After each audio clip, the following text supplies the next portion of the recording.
इस कहानी की शुरुआत होती है एक घर को दिखाते हुए, जो कि एकदम वीरान और सुनसान जगह पर होता है और यहाँ से दूर दूर तक कोई भी इंसान दिखाई नहीं दे रहा था। और इस अकेले घर में हम एक छोटी सी फैमिली को देखते हैं, जिसमें एक छोटा सा बच्चा और उसके मम्मी पापा रहते थे। और ये छोटी सी फैमिली पूरी दुनिया से दूर एक सुनसान जगह पर रह रही होती है और यहाँ पर इन्हें किसी चीज का खौफ था, जिसकी वजह से वो लोग अकेले यहाँ पर रह रहे थे। और यहाँ पर हम सल्वाडोर नाम के एक आदमी को देखते हैं, जो कि अपने बेटे को काफी हिम्मती और टफ बनाना चाहता था। लेकिन यहाँ पर लूसिया नहीं चाहती कि उसका बेटा अभी से ही ये सब करे, और डियोगो भी ये सब चीजें सीखना नहीं चाहता था, क्योंकि वो काफी डरता भी था। यहाँ पर हम ये भी देखते हैं कि सल्वाडोर ने अपने घर के चारों तरफ कुछ खंबे खड़ा कर रखे थे और वो अपने बेटे को समझाता है कि तुम इन खंबों को कभी पार मत करना, क्योंकि यहाँ से बाहर के लोग बहुत खतरनाक होते हैं। इसके बाद अगली सीन में हम देखते हैं कि डियोगो का आज बर्थडे है, तो उसके बर्थडे पर उसके पिता सल्वाडोर उसे एक गन गिफ्ट करते हैं, जिस पर उन्होंने खुद से डियोगो नाम का एक लोगो बना रखा था और वो डियोगो को शॉटगन चलाना सिखाने भी लगे थे। लेकिन लूसिया डियोगो को ये सब सीखने से मना करती है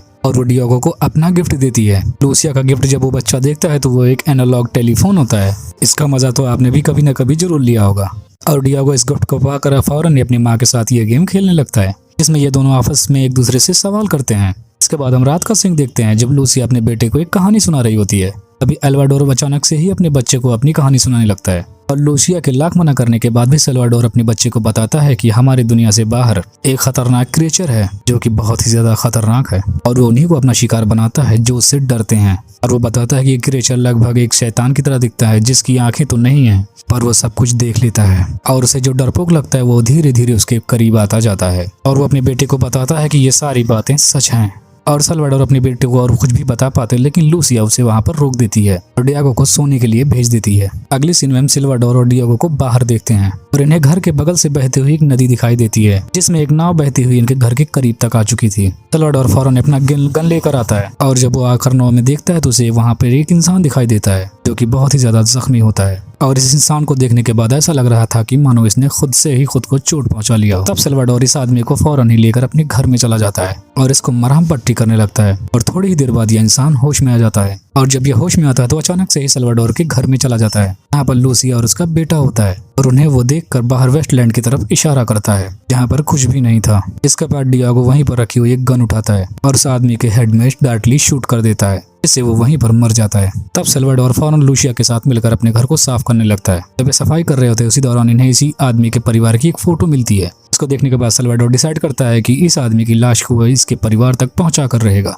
और इस रात फिर सल्वाडोर डियोगो को एक कहानी सुनाने लगता है, जहाँ पर वो बताता है कि बचपन में उसकी एक बहन हुआ करती थी, इसका नाम हुआना था और हुआना को उसके माँ बाप काफी मारा पीटा करते थे, लेकिन सल्वाडोर हुआना से काफी प्यार करता था। तभी एक दिन हुआना सल्वाडोर को बताती है कि वो एक खौफनाक क्रीचर को अपने घर के आसपास में देखती रहती है। वो ये भी बताती है कि पहले तो वो दूर से दिखता था, लेकिन दिन ब दिन वो करीब ही आता जा रहा है। लेकिन वो क्रीचर सल्वाडोर को दिखाई नहीं दे रहा था। उसे लगता है कि हुआना ऐसे ही उसे डराने के लिए ये सब बातें बना रही है। लेकिन एक दिन हुआना फिर से सल्वाडोर से कहती है कि वो प्रीस्ट उसके घर से होते हुए उसके कमरे तक आ चुका है, लेकिन सल्वाडोर इस बात को भी उसके इग्नोर कर देता है। लेकिन अगले दिन वो देखता है कि हुआना अपने कमरे से कूदकर नीचे गिर जाती है और अपनी जान दे देती है। कहानी को सुनने के बाद डियोगो पूछता है कि क्या उसके पिता ने भी उस प्रीस्ट को देखा है और क्या वो इंसान जो उनके घर पे जख्मी आया हुआ था उसने भी उस क्रिएचर को देखा है। लेकिन इसके जवाब पर सल्वाडोर कहता है कि जो भी उस खौफनाक क्रिएचर को देख लेता है उसकी पूरी जिंदगी खराब हो जाती है और वो मरने के काबिल हो जाता है और उसे एक श्राप लग जाता है। अगली सुबह हम सल्वाडोर को देखते हैं, जो उसी इंजर्ड इंसान को अपने घोड़े पर लाद कर उसी के फैमिली को ले जाने के लिए रवाना हो जाता है। लेकिन यहाँ पर लूसिया डियोगो से जाने से बार बार रोक रही थी, लेकिन सल्वाडोर चला ही जाता है। अगले सीन में हम देखते हैं कि अब घर पर लूसिया और उसका बेटा ही बचा है और ये दोनों किसी न किसी तरीके से अपना दिन काट रहे थे। यहाँ पर हम लूसिया को देखते हैं कि वो सल्वाडोर के बिना बिल्कुल उदास रहती थी और वो काफी डरने भी लगी थी।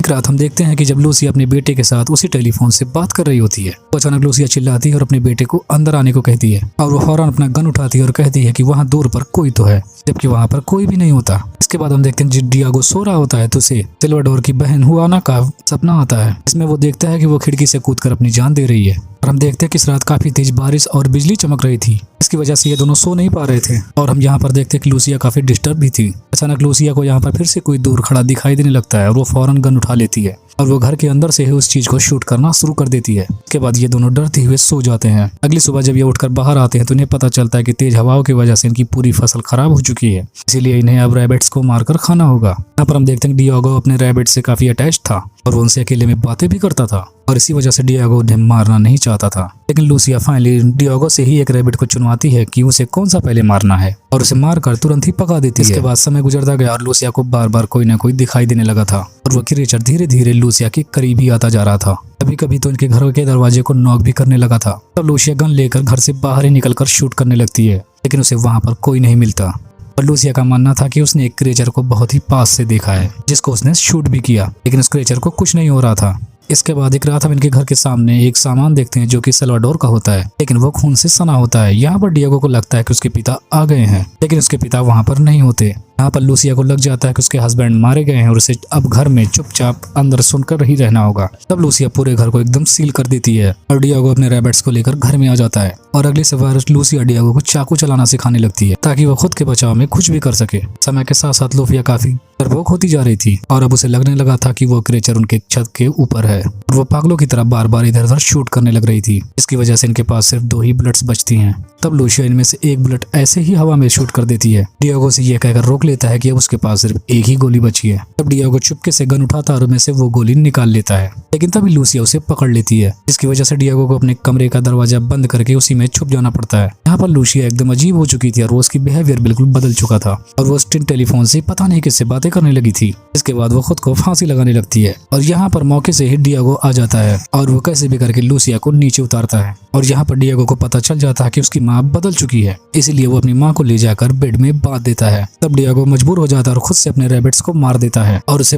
पकाकर अपनी माँ के खाने के लिए लेकर आता है। अब उस रात उनके कमरे में वो टिंग टेलीफोन अपने आप ही अंदर आ जाता है और जब डिएगो उसे सुनने लगता है तो दूसरी तरफ से उसे एक अजीब सी आवाज आने लगती है। इसे सुनकर डिएगो काफी डर जाता है और उस चीज को फेंक देता है, लेकिन ये टिन कैन अपने आप ही फिर से वापस घर में आ जाता है। यहाँ पर डिएगो को समझ में आ जाता है कि सचमुच इनके अगल बगल कोई क्रिएचर घूम रहा है, इसलिए वो अपनी मॉम को जाकर बेड से खोल देता है और उन्हें लेकर भागने की कोशिश करने लगता है। इसके बाद डिएगो अपनी मॉम को एक रेड ड्रेस में देखता है और यहाँ पर उसने अपने बाल भी काटकर छोटे कर रखे हैं और डिएगो यहाँ पर अपनी मॉम को घर से बाहर चलने को कहता है। डिएगो का प्लान यहाँ पर यह था कि वो अपनी मॉम के साथ घर से बाहर निकलकर भाग जाएगा। वो दोनों घर से बाहर जा ही रहे थे, तब तक लूसिया अपने बेटे को घर से बाहर पुश कर देती है और खुद को उसी घर में बंद कर लेती है। तब डिएगो अपनी मॉम से दरवाजा खोलने के लिए रिक्वेस्ट करने लगता है और तब डिएगो एक कुल्हाड़ी से दरवाजे को तोड़ने लगता है, लेकिन जब तक डिएगो को दरवाजा तोड़कर घर में घुसता है तब तक लूसिया एक नाइफ से खुद का गला काट लेती है और इसी जगह पर ठीक से हमें उस क्रिएचर को दिखाया जाता है जो कि बहुत ही खतरनाक होता है और वो धीरे धीरे लूसिया और डिएगो के करीब आ रहा था, लेकिन डिएगो अब इस प्रीस्ट से बिल्कुल भी नहीं डर रहा था और यहाँ पर डिएगो की हिम्मत को देखकर वो क्रिएचर पीछे हटने लगता है। इसी दौरान डिएगो प्रीस्ट को शूट करते हुए पूरे घर में ऑयल छिड़ककर आग लगा देता है और वो अपनी मॉम को घर से बाहर निकालकर आगे बढ़ने लगता है और आज वो सारे खंभों को भी क्रॉस कर देता है।